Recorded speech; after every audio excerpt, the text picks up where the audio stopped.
Hello and welcome back to another Space Engineers mod showcase video. Now in today's video we're looking at the Millennium Falcon. Yes, this is an almost perfect design of the Millennium Falcon.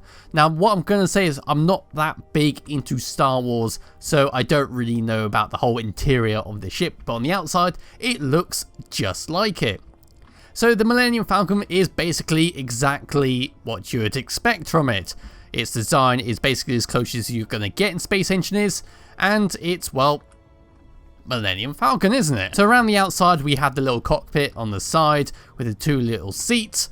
As we come around we have like this little thing. I don't actually remember seeing anything like that, but whatever. We got the radar dish there. We've even got some machine guns on top, and we have got, of course, below, if we come all the way down here, the actual ramp to get into it. So if we now head into the little ramp, we do have a little button there to manually pull it up and down, but let's just turn off the jetpack and walk inside. So we are now on the inside of the Falcon. We can now just wander around here. I don't know what this is, but I presume this is something important to the actual Star Wars franchise. And in here we have like an empty room, although that's how you can access like the O2 generator, etc, etc. Got a nice lot of sound blocks if you need it.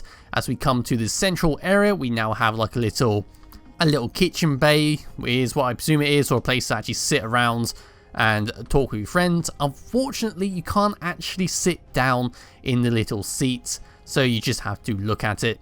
If we now come all the way around to here, the little door automatically opens, which is nice use of the little center over there. And around here, we can now just come outside. A little odd, I never actually remember that being a thing, but whatever.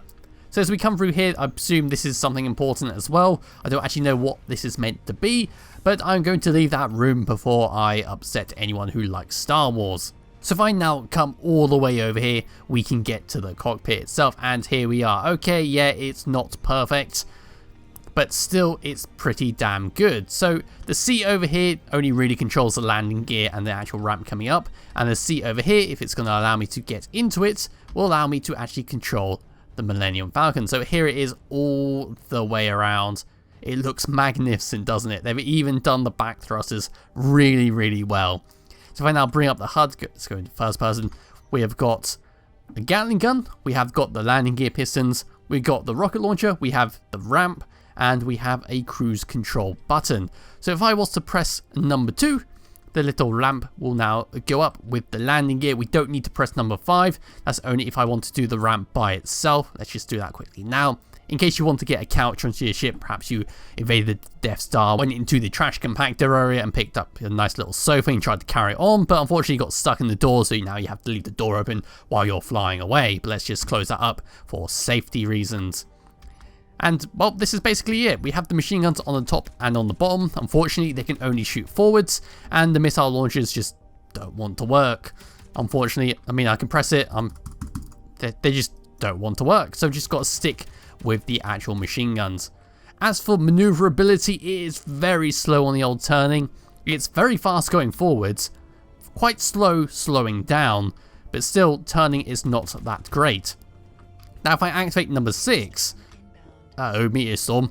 Yeah, but if I activate number 6, it'll go into a cruise control, and it should basically keep me going all nicely. So if I was to go into first person, it should speed up, and I shouldn't need to do anything because it's going to handle it all itself. So like I said before, the turning is quite bad, and the machine guns only seem to work.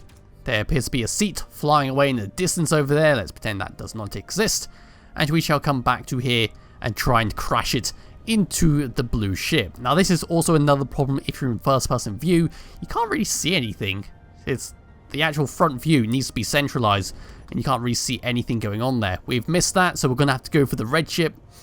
Here we go, and hopefully crash. We've somehow completely missed the red ship. I cannot believe that. Let's just make sure I'm going in the correct direction. Hopefully, I've lined this up right, and we should go for a nice clash. There we go. I've actually got the targeting reticles, and we hit. We definitely hit, but it doesn't appear we've actually done any damage to ourselves, so it is quite a solid vehicle overall.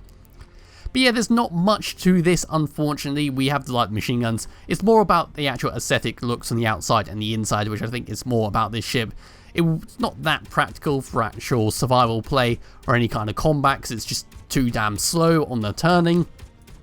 But if you are a Star Wars fan, then it is worth a little download and a little play about. Perhaps if you download other Star Wars mods to actually play around with it, you could have a little bit of fun with that. Anyway, it's in the description below if you want to try it yourself, and I'll be back with another Space Engineers video some point soon. Bye bye.